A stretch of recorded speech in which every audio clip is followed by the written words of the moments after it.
mes kalbame su profesoriumi Arūnu Emelianovu ir šiandien liesim labiau tokią fizinio aktyvumo temą. Tik prieš pradedant kalbėtis, iš tiesų, ką tik už kadro profesorius dalinosi labai įdomia mintim ir iš tiesų taip pagalvojau, kad visai įdomu, kad šiandien apie fizinį aktyvumą kalbame su vyru. Ir mes truputį kalbėjom, kad vis tik tai vyrai ir moteris turi tam tikrų skirtumų, turbūt ir fizinio aktyvumo srityje, ir psichoemocinėme srityje, ir ta statistika, kurios aš paprašysiu pasidalinti, iš tiesų mus labai liūdina šiai dienai. Taip, tai jeigu apie tas emocinės tokias problemas, jeigu kaip tik ką kalbėjom, apie pačias liūdniausias turbūt, ar ne, apie savižudybės, tai yra tas posakis labai ir liūdnas, ir nerimą keliantis, ir beviltiškas, kad vyrai neverkia, vyrai nusižudo. Tai iš tikrųjų statistika mūsų rodo, kad viena iš 5 savižudybių Lietuvoje įvykdo moteris, o didžioji dalis vyrų. Žinoma, per paskutinius keletą metų, per 5 ar daugiau metų statistika savižudybių gerėja.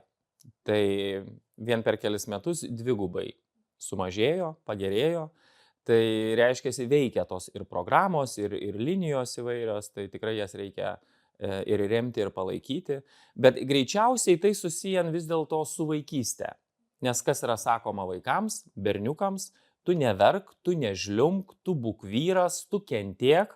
Tai užprogramuojama vaikystė ir auga berniukas ar ne, tampa paaugliu, tampa vyru ir jisai dar vis nuo vaikystės ir nešasi tą savo smegenyse, kad turiu kentėti. Ir kenčia, ir emociškai, ir visaip, jeigu yra kažkokie dirgikliai ir galų gale neišlaiko ir baigėsi tai tragiškai. Moteris šiuo atveju yra laisvesnės, emocionalesnės, daugiau kalba, su draugiam iš karto susisiekia, pas psichologą eina. Mūsų tyrimas parodė, kad jaunų vyrų, kurie turi tam tikrų psichologinių problemų, tik 3% kreipiasi į psichologą. Tai ypatingai mažas skaičius ir matom po to kokius tokius neigiamus labai rezultatus to. Ir iš tiesų, turbūt ir šiandien, vystant mūsų pokalbį, viena vieta, kurią aš kviesiu paliesti, kad turbūt fizinis aktyvumas yra vienas iš prevencijos būdų, kuris galėtų šitoj vietoj padėti su tais dalykais tvarkytis. Žinoma, turint psichikos įvairių net nesutrikimų, o emocinių gal sutrikimų, nesklandumų ar didelio streso pasekoje, tai įveikos streso būdai yra dvejopi - gerieji ir blogieji.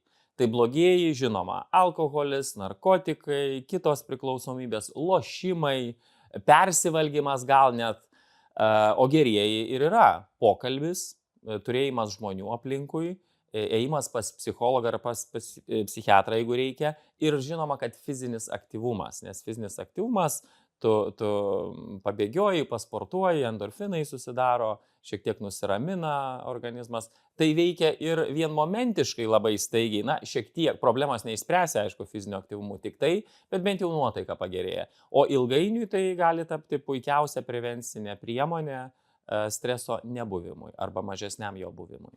Nes aš ir noriu taip mus įvesti truputėlį į pokalbį ir pradėti nuo to, kad labai dažnai mes įsivaizduojam, kad fizinis aktyvumas yra tik tai apie kūno vaizdo pokyčius. Moteris dažniausiai jį labai sieja su svorio metimu ir gražesniu kūno vaizdu. Vyrai truputį į kitą pusę, jie keliauja į sporto salę, raumeninės masės didinimui, bet iš esmės turbūt mes galėtumėm kalbėti, kad judėjimas turi visai kitokią paskirtį ir iš esmės tai yra tik viena iš daugelio dedamųjų visame tame. Tai galbūt galite apskritai pasidalinti, ką mokslas sako apie fizinį aktyvumą, apie jo svarbą, naudą ir tuos visus esminius momentus. Siūlau į mūsų kūną žiūrėti kaip į metabolinį, indą, metabolinį katilą ar metabolinį variklį, kur mes gaunam medžiagų tam tikrų, per maistą žinoma, angliavandeniai, riebalai, baltymai ir organizmas juos verčia, su jais, reaguoja ir visą tai paverčia į energiją. Energiją mes privalom išleisti ar ne, privalom eikvoti. Tai žinoma, energija eikvojama ir tokiems natūraliems mūsų organizmo poreikiams, ten kvėpavimui, mąstymui, funkcionavimui bendram ir panašiai, bet didžiąją dalį mes išnaudojam tik tai per judesį, per fizinį aktyvumą. Tai pats judesys ypatingai svarbus visom prasmėm, visom mūsų ląstelėm, visam mūsų organizmui. Kitaip tariant, judesys mums yra būtinas ir mes gimę judėti. Judesys yra viskas, ir jeigu taip su jumoru šiek tiek žiūrint, nors ir ne visai su jumoru, tas posakis, kad judesys yra vaistas. Iš tikrųjų, judesys yra vaistas ir pats pigiausias ir be jokio šalutinio poveikio, tai mes gimėm judėti. Nes iš tiesų, ir visai nesiniai mačiau jūsų istorijos, kuriais dalinotės ir dviratį, paspirtuką išbandėt, kad įvairiausias veiklas, žodžiu, kad mes galim ieškoti įvairių veiklų, mums patinkančių veiklų, kad fizinis aktyvumas nėra tik svorių kilnojimas, mes turbūt ir pasikalbėsim irgi apie tas raumenų treniruotės, kardio treniruotės, bet iš esmės mes turbūt pradedam pokalbį nuo to, kad judėjimas apskritai yra toks vienas iš svarbiausių momentų mūsų gyvenime. Taip, ir svarbiausių mūsų organizmui ir mūsų sveikatai.